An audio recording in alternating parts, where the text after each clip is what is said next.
হরে কৃষ্ণ বন্ধুরা, তোমরা সবাই কেমন আছো? তো আজকের একটা নতুন ভিডিও তোমাদের সঙ্গে শেয়ার করতে চলে এলাম।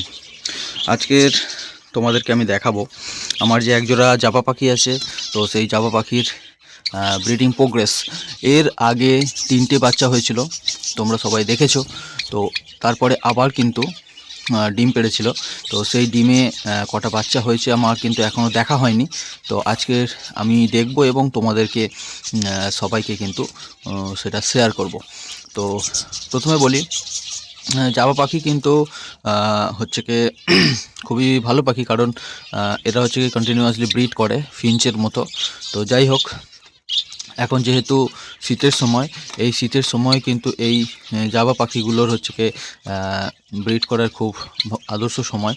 তো সেই কারণে হচ্ছে কি আমরা জাবা পাখির কিন্তু ভাঁড় খুলে দেব না, এদেরকে কিন্তু কন্টিনিউয়াসলি ব্রিড করাবো। এবারে একটা জিনিস দেখতে হবে, জাবা পাখি, ফিঞ্চ পাখি, এরা হচ্ছে কি শীতের সময় কিন্তু এদের নানান রকমের সমস্যা হয়। তো সেই কারণে একটা জিনিস কিন্তু খেয়াল রাখতে হবে, সেটা হচ্ছে কি শীতের সময় এদের ঠান্ডা বাতাস যাতে এদের গায়ে না লাগে সেই ব্যবস্থা কিন্তু করতে হবে। তো একটা জিনিস তোমরা দেখতে পাচ্ছ, আমি আমার প্রায় প্রত্যেকটা ভিডিওতেই বলে থাকি যে পাখির খাঁচার ভিতরে কাটল ফিশ বোন কিন্তু তোমরা রেখে দেবে।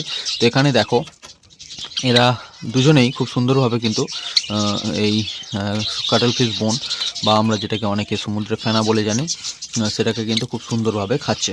ঠিক আছে, আর দেখো খাবারের থালার মধ্যে আমি কিন্তু ধান দিয়েছি। তো এই ধান আছে, ধানটা কিন্তু ওরা খুব সুন্দর করে খাচ্ছে। তো ধানটা এদেরকে দিতেই হবে। তো খাবারের তালিকার মধ্যে বড় কাকনি দানা, তারপরে যে রেড মিলেট, হোয়াইট মিলেট, এগুলো কিন্তু সব অ্যাড করাই আছে। তো এরা কিন্তু খাচ্ছে। তো যাই হোক, চলো দেখা যাক আমি এদের কাছ থেকে ভালো কিছু প্রোগ্রেস পাবো কিনা। যাই হোক, এরা খুবই ছটপট করে, কারণ এরা ভয় পায় প্রচুর, কারণ এদের ভাঁড়গুলো কিন্তু সচরাচর বের করা হয় না। তো সেই কারণে কিন্তু এরা ভয় পায়।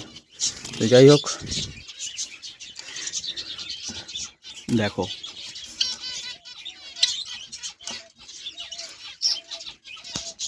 তো দেখতেই পাচ্ছ বন্ধুরা, এখানে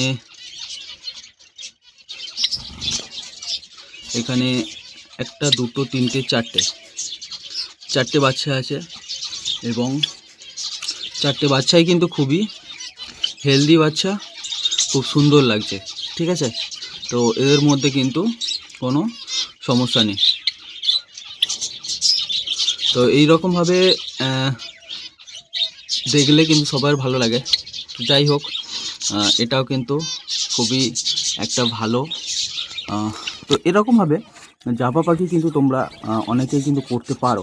ঠিক আছে, কারণ জাবা পাখি একটা সময়ে প্রচুর দাম ছিল, এই সময় হয়তো একটু দাম কমে গেছে, সেই কারণে হয়তো অনেকে জাবা পাখি কিন্তু করে না।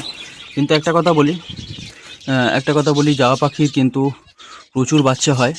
এর যদি ঠিকঠাক কেয়ার ট্রিটমেন্ট করা যায়, এদের কাছ থেকে কিন্তু 6টা 7টা পর্যন্ত বাচ্চা কিন্তু পাওয়া যায়।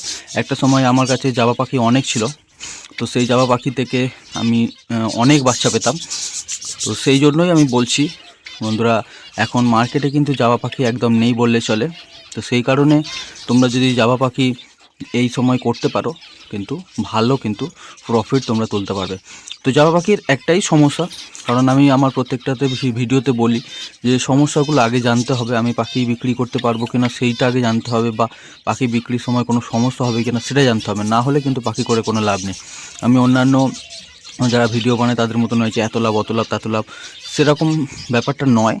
ব্যাপারটা হচ্ছে কি, জাবা পাখির একটা সমস্যা, সেটা হচ্ছে কি হয়তো কোনো সমস্যা নয়, কিন্তু আমি সমস্যার মধ্যে ফেলি। সেটা হচ্ছে কি, পাখি বাচ্চা যখন হয়, অন্যান্য বদ্রি, ফিঞ্চ, সেটা হচ্ছে কি কিছুদিন যাওয়ার পরে খাওয়ার খেতে শিখলে কিন্তু পাখি বিক্রি হয়। কিন্তু জাবার ক্ষেত্রে যেটা একটু বেশি সমস্যা হয়, সেটা হচ্ছে কি এই রকম পুরো ফিট সাদা নয়, যে ব্ল্যাক কালারের যেটা দেখতে পাচ্ছ যে ছেলে পাখি, এর যে চোখের নিচে যে সাদা স্পট দেখতে পাচ্ছ, এবং দুটো পাখিরই ঠোঁটের যে কালার দেখতে পাচ্ছ, তো বাচ্চার ক্ষেত্রে এই রকম স্পট এবং কালার ঠোঁটে যদি না আসে একটু ভালোভাবে, তাহলে কিন্তু অনেক সময় অনেক পাইকারি হচ্ছে গিয়ে সেই বাচ্চা নিতে চায় না। হয়তো পাখি খেতে শিখে গেছে, সব ঠিক আছে, কিন্তু তাও নিতে চায় না। তো এইটা হচ্ছে কি আমার মনে হয়েছে যে এই জাবার একটা সমস্যা।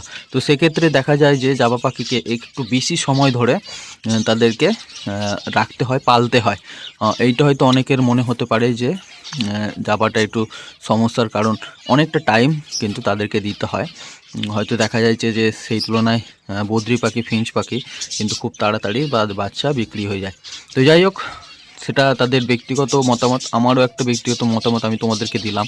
কিন্তু তাও বলবো, যেহেতু জাবা পাখির বাচ্চা খুব ভালো হয়, অনেক করে বাচ্চা হয় এবং এদের সেরকমভাবে কোনো সমস্যা নেই, তো জাবা পাখি কিন্তু খুব ভালোভাবে কিন্তু ব্রিড করে এবং এটা যদি ভালোভাবে ব্রিড করানো যায় এটা কিন্তু খুবই লাভজনক। তো যাই হোক বন্ধুরা, অনেকে আমার জানতে চাইছিল আমার পাখিদের ব্রিডিং প্রোগ্রেস কী আছে। তো আজকের আমি আমার জাভার ব্রিডিং প্রোগ্রেসটা দেখালাম।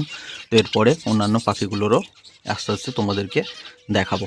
তো যাই হোক, ভিডিওটা কেমন লাগলো, যদি ভালো লাগে একটা লাইক করো, আর যারা নতুন চ্যানেলে এসেছো অবশ্যই বলবো তাদেরকে চ্যানেলকে সাবস্ক্রাইব করতে। তো ঠিক আছে বন্ধুরা, আজকের এইটুকু, আবার নেক্সট ভিডিওতে দেখা হবে।